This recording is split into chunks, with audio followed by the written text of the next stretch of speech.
সকলোলৈকে নমস্কাৰ জনালোঁ আৰু আমি আজি চিটেটৰ বিষয়ে অকণমান ডিছকাশ্যন কৰিম।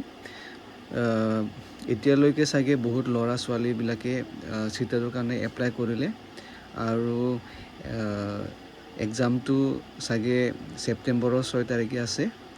চ' সেইবাবে এক্সাম দিয়াৰ আগতে চিলেবাছ বা কুৱেশ্যনৰ পেটাৰ্ণবিলাক মানে কেনেকুৱা হ'ব সেইবিলাক জনা খুব দৰকাৰ হয়। সেইটো কাৰণে এই ভিডিঅ'টো আপোনালোকৰ মাজত মই লৈ আহিছোঁ।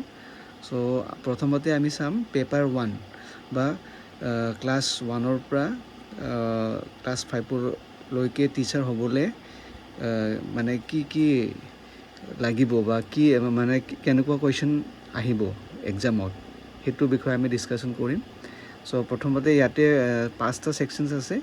চ' 5টাৰ ভিতৰত প্ৰথমটো হ'ল আপোনাৰ চাইল্ড ডেভেলপমেণ্ট এণ্ড পেডাগগী, আৰু ইয়াতে ল'ৰা ছোৱালীবিলাকে বয়সৰ লগত মানে কেনেকুৱা লাৰ্ণিং প্ৰচেছ হয় বা লাৰ্ণিং হয় সেইটোৰ বিষয়ে কুৱেশ্যন 30টা কুৱেশ্যন সুধিব আৰু মেথড অফ টিচিং এইবিলাক কুৱেশ্যনবিলাক সুধিব।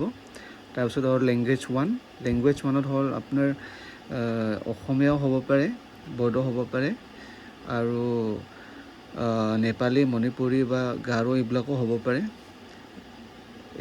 এইটোৰ পৰা 30 মাৰ্কছ আহিব আৰু লেংগুৱেজ 2ৰ পৰা 30 মাৰ্কছ আহিব। ইয়াতে থাকিব আপোনাৰ ইংলিছৰ কম্প্ৰেহেনশ্যন আৰু গ্ৰামাৰৰ পৰা আহিব কুৱেশ্যনছ।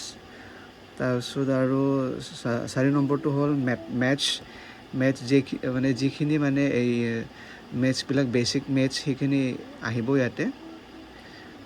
আৰু 5 নম্বৰটো হ'ল এনভাইৰনমেণ্টেল ষ্টাডিজৰ ওপৰত আহিব।